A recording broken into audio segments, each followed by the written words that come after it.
Y nos acompaña la doctora Susana Castañeda, abogada de profesión con una larga carrera, tanto en el Ministerio Público como, sobre todo, los últimos 26 años en el Poder Judicial. Al cumplir los 70 años se ha jubilado por disposición de la ley y ahora postula en el partido País para Todos. Gracias por estar con nosotros. Gracias a ti, Rosa María, muy contenta de estar en tu programa. Y en primer lugar quiero solidarizarme contigo por las expresiones que ha tenido una congresista que ahora pretende la reelección por lo ocurrido en lo que yo denominaría la Casa del Terror. Bueno, por ahí vamos a ir también, yo le agradezco, no se preocupe, como usted cuando era jueza y fiscal, esto es parte del trabajo.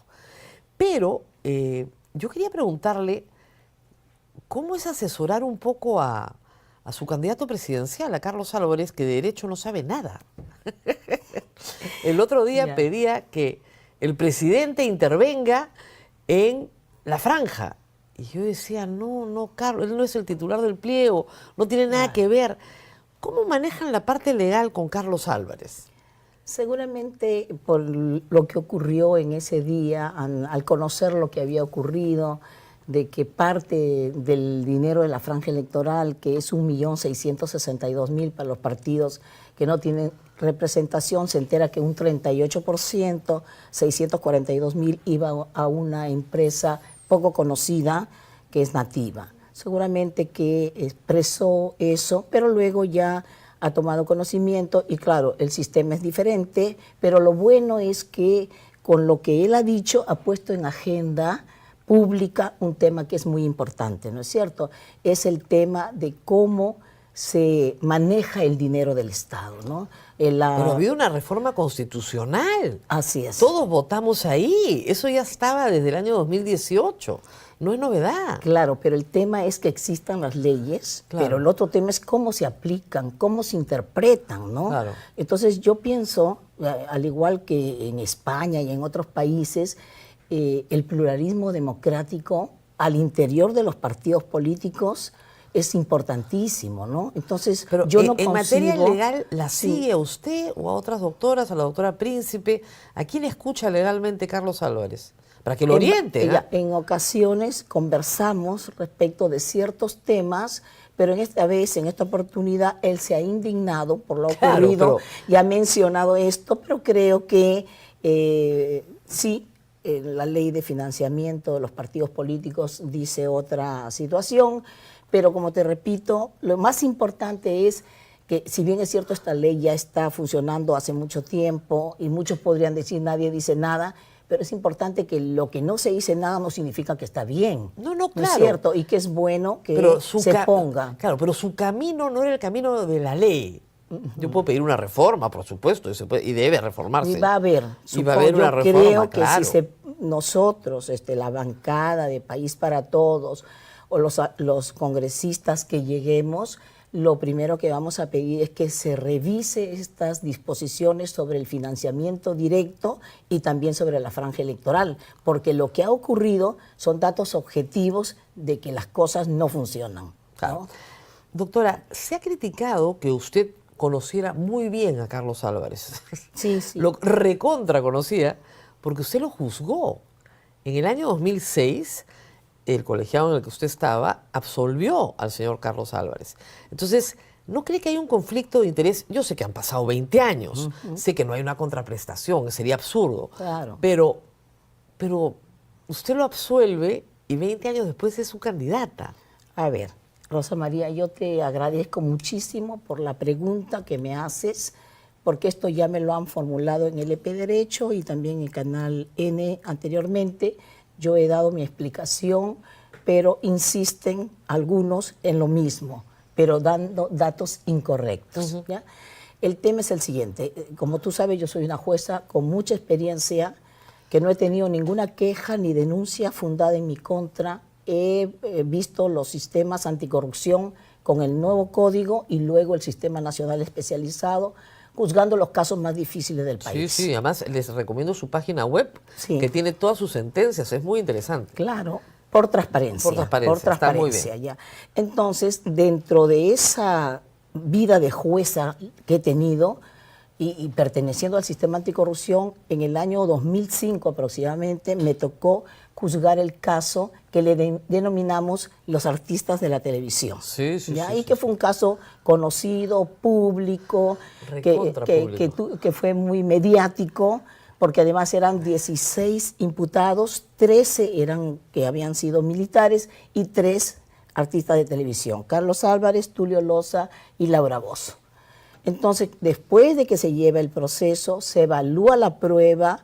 Tú sabes que en todos los procesos, como abogada competente y que conoce los temas, lo sabes, hay votos singulares. El Tribunal Constitucional constantemente para dando votos singulares. Y mi voto fue, ¿no?, dentro de varios de que se absolvían, de que además se absolviera a Tulio Loza, a Carlos Álvarez y a la señora Bozzo por el delito de asociación ilícita para delinquir, que era la única que tenía esa imputación. Mis 2 compañeras dijeron que se le condene. Por lo tanto, no es que la sala lo haya absuelto. La sala por mayoría ha condenado. Y luego, ¿no?, se absolvió arriba. Y yo di el voto Singular. Singular para estas personas, porque Tulio Loza también fue absuelto por los 3, pero yo agregué otros fundamentos para hacer más sólida la argumentación. Entonces va y la Corte Suprema, la Sala Penal Transitoria, lo absuelve, revocando la condena. Claro, Revocando pero digamos, la condena. Sala Penal acoge su fundamentación. Sí, y valora otros pruebas. medios de prueba, ¿no? Exactamente. Y por lo tanto, yo quiero que esto quede muy claro. Yo no dudo de la Sí. inocencia de Carlos Álvarez. ¿Ah? Yo he trabajado con él. Estoy absolutamente segura de que fue tal vez una víctima de las circunstancias, pero no culpable de una asociación ilícita para delinquir. Pero sí, digamos, su relación con él, cuando uno juzga a una persona, tiene una relación muy cercana. Porque uno tiene que, por lo menos de un aspecto o de una época de su vida, ¿no? Sí, pero nosotros juzgamos casos, muchos casos de corrupción. En realidad, para mí, el caso, además de la persona, es un caso que tiene que dar la garantía para todos los ciudadanos. Claro. Eso es lo que la población Ahora, espera de usted nosotros. podría decir en su favor que usted sí lo conoce bien. Porque imagínese que usted lo hubiera condenado. Ah, no, ahí jamás habría Claro. aceptado, porque ahí se vería el conflicto de interés. Claro, si lo hubiera condenado, sí no No, podía ni hablar. ni Pero hablar. yo pedí una solución que fue ratificada por la Corte Suprema, 2 magistrados supremos que llegaron a ser presidentes de la Corte Suprema, el doctor Hugo Sibino Hurtado y el doctor Lecaros Cornejo. Entonces, a mí, después de 19 años, porque Claro. la sentencia del año Se 2006, ratifica en su punto de vista. yo, después de 19 años, cuando la doctora Príncipe me pide que integre en la lista de invitados, porque yo no soy militante Claro, del lógico. partido, yo le manifesté, tengo este problema, y nosotros analizamos que no había ningún impedimento ni ningún problema ético. Claro. Porque yo considero que si lo hubiese condenado estaría No, ahí sí. prohibida de participar. De que di un voto que no fue, si hubiésemos absuelto las 3, también no hubiese participado. ¿Ah, sí? Pero claro, ¿por qué? Porque hubiesen dicho, oiga, ustedes absolvieron a una persona, pero si fue la Corte Suprema con 5 miembros la que absuelve, a mí me parece más bien que ratifica un criterio de por valoración eso. probatoria que ellos acogieron como tal. Y quiero decirles también a los ciudadanos de que tengo un alto índice de aprobación en la Corte Suprema en cuanto a fallos. Casi todos mis fallos han sido ratificados. O sea, si yo digo esto es así, la Corte Suprema mayoritariamente confirmó mis fallos. Bueno, es que hay un tema también de, a ver, si yo soy supremo y me ha llegado un buen fallo, no lo voy a cambiar, pues. O sea, si el trabajo está bien hecho y arriba no te lo cambian. Tiene que estar muy bien, como usted dice, tiene que estar muy bien fundamentado para que arriba no digan, ok, vamos. La Corte Suprema no cambia, no revoca mucho, a no ser que reciba una cosa que es muy mala, ¿no? Así es. Ahora, el otro tema que fue muy conflictivo también fue el voto de dirimente que mandó 18 meses a la cárcel a Keiko Fujimori, ahora también candidata. Así es. El problema de estar en el sistema anticorrupción es que los candidatos terminan siendo sus competidores. Y visto a la distancia, Keiko Fujimori, al final, lo ha dicho el Tribunal Constitucional, no cometió ningún delito. O sea, el tema central de la prisión preventiva es que se presume una imputación. Y a mí siempre me llamó la atención en todas las etapas del proceso de Keiko Fujimori que el Poder Judicial no dijera, discúlpenme, aquí no hay lavado de activos. Acá hay otra cosa, pero esto es atípico, no hay lavado de activos. ¿Por qué Mandarla 18 meses a prisión. Ya, a ver, otro agradecimiento, porque como eres abogada, tus planteamientos son muy aceptados por las personas, porque en realidad conoces, manejas el tema, ¿no? Lo que te quiero explicar, y creo que va a quedar muy claro, es lo siguiente. Cuando se produce la detención de Keiko Fujimori, se la da un juez. Apela, la sala lo confirma, va a la Corte Suprema, donde hay 5 miembros. Los 5 miembros están de acuerdo en que sí procede la prisión preventiva. Pero 3 dicen por 36 meses, perdón, por 18 meses y 2 por 36. Me llaman a mí como dirimente porque se necesita 4 votos conformes. Y yo, analizando el tema, veo, porque a mí me llega por el principio de limitación del recurso, ver el plazo.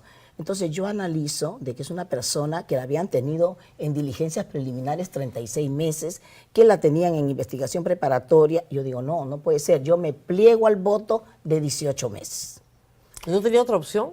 No, porque ya la ley orgánica nos dice de que a nosotros nos llaman para la discordia para el tema que se precisa. Por eso es que muchos decían, no, que yo pude haber dicho que es inocente. No, no podía. No, inocente no. Yo no si, podía. No, eso no, de ninguna podía manera. Podría haber dicho 36 o 18. Pero no podría decir, ¿no corresponde prisión preventiva? No, porque ya los 5 habían dicho que correspondía prisión preventiva, ¿no? Entonces no podía hacerlo. Qué difícil, ¿eh? Sí, ¿Pero usted cree que realmente le correspondía prisión preventiva? Le habían dado prisión preventiva. No, a mí me tocaba definir el plazo. Yo sé. Pero lo que quiero decirte además es que se interpuso un habeas corpus. Llegó al Tribunal Constitucional y el Tribunal Constitucional analiza los 3 presupuestos de la prisión preventiva.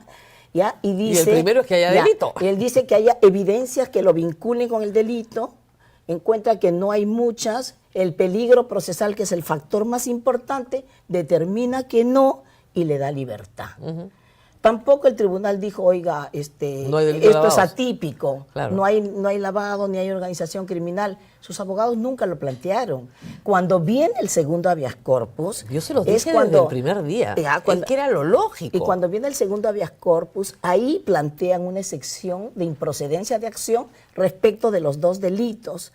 Y entonces los jueces le dicen no, porque está pendiente todavía de que la sala conozca en apelación. Y nosotros sabemos que en materia procesal constitucional no puede haber un habeas corpus, un amparo contra resolución judicial, entre tanto esta no sea firme. Pero bueno, han cambiado de criterio y conocieron el recurso de habeas corpus y llegan a la conclusión de que no habría delito. Pero esto lo hace un segundo tribunal, el mismo tribunal, pero con otros integrantes, otra conformación, que pueden tener otra percepción respecto de los temas. Qué fina. Entonces yo, entonces yo lo que quiero aclarar es que en esa oportunidad solamente vino para conocer el plazo y yo me opté por el de 18 meses, que luego esos criterios son recogidos en un acuerdo plenario sobre prisión preventiva, porque tampoco se puede tener a una persona 72 meses investigándolo. Eso yo creo que afecta todo plazo razonable.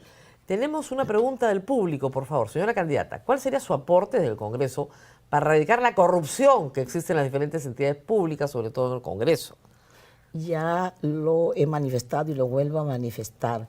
Nosotros vamos a tener el control político como una de las funciones del Senado. Yo creo que esa es importantísima, porque nosotros, ¿qué estamos viendo ahora? Doctora, usted tiene que nombrar a los miembros del Tribunal Constitucional. Sí, esa es la otra función, ¿no? Pero esta de los mochasueldos. Por ejemplo. Cantidades de congresistas cometiendo delitos que no son juzgados, sino que su sanción es 4 meses de suspensión en el cargo. Entonces, ¿es justo que un congresista sea suspendido en el ejercicio del cargo 4 meses por quedarse con el sueldo de sus trabajadores y sus trabajadores sean despedidos cuando eso es un delito que debe ser procesado, levantarle el fuero conforme la... Concusión se llama el delito. Claro, concusión. Está clarísimo, y que sea el Poder Judicial el que determine su situación. Y entre tanto pasa eso, que sea suspendido en el ejercicio del cargo. Entonces no podemos concebir esos temas. Para nosotros la acusación constitucional contra los altos cargos de la nación será fundamental. Porque hay que verlo bien, ya no más impunidad dentro del Congreso. Pero eso necesita una reforma urgente. Yo creo, mira, que es un tema de las personas que Bueno, integran también el de la Senado, aplicación. ¿no? Porque ya la norma está, el artículo 99 y 100 es clarísimo. Doctora, ¿usted ha visto lo que han hecho con el 99-100 en este Congreso? Sí, por eso mismo digo. Es en Archivan realidad, todo, no todo puede ser, en la pues. subcomisión de acusaciones constitucionales. Esa subcomisión de todo. acusaciones constitucionales va a ser reemplazada por el Senado, pero el Senado va a tener que actuar de una manera diferente si es que quiere hacer una limpieza, porque si no seguimos con lo mismo, ¿no? Y respecto de los nombramientos de altos cargos de la nación, también es una función importantísima. Respecto del Tribunal Constitucional deberíamos decir, ya no más repartijas. Ya recuerdas todos los escándalos que hemos tenido, incluso hemos visto a una persona que se le nombró congresista cenando con Doctora, personas que la habían usted ha leído nombrado. fallos del Tribunal Constitucional, yo también, en los últimos 2 años, que son abiertamente prevaricadores, o sea, contra el texto expreso de la Constitución. O sea, la Constitución dice que no hay iniciativa de gasto y el Tribunal Constitucional dice que sí. O sea, ¿qué hacemos? ¿Qué haría usted con el actual Tribunal Constitucional? No, y sobre todo, a mí lo que más me preocupa es que las sentencias del Tribunal Constitucional, según la ley, el Código Procesal Constitucional, priman sobre las del Poder Judicial. Entonces, no es extraño que una persona que ha sido condenada venga un mandato diciendo, bueno, no, que salga, ¿no? Y entonces Claro. el Poder Judicial tiene que cumplir eso porque la ley lo Así es. dice. Y en el tema del control de constitucionalidad de las leyes, también puede haber una ley que creemos que es inconstitucional, pero el tribunal dice es constitucional y entonces se queda en el ordenamiento jurídico. Pero en algunos casos no llega a alcanzar los votos, pero igual se queda como constitucional. Entonces nosotros tenemos que presumir como jueces y los que se quedan de que esa ley en realidad no ha sido en realidad Así es, vista terrible. y entonces los jueces pueden aplicar el control difuso perfectamente, porque la ley se queda, pero no ha sido interpretada con los 7 votos o los 5 que dice el Código Procesal Constitucional. Y a la pregunta de qué hacer, bueno, ellos tienen su nombramiento hasta tal fecha. En las Hay falta próximas... En las próximas habrá que tener mucho cuidado, esa comisión de senadores. ¿Pero usted no cree que pueden ser removidos por falta grave?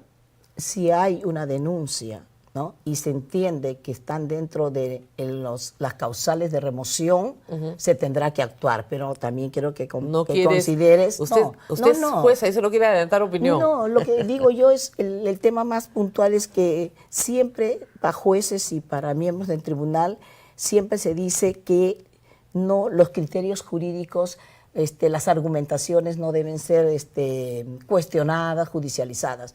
Yo creo que sí, ¿no? Porque si hay una argumentación absurda, carente de contenido y de sentido, nosotros no tenemos por qué estar atados a eso. Así es. Doctora, nos tenemos que despedir. Sí. Yo le agradezco mucho estas aclaraciones y para los interesados, yo estuve revisando ayer su página web. Tiene una página web que se llama Susana Castañeda. Sí. Y ahí hay, además de su biografía muy corta, muchas sentencias, muy interesantes para los estudiantes de Derecho. Sí, muchísimas gracias por haber estado con nosotros.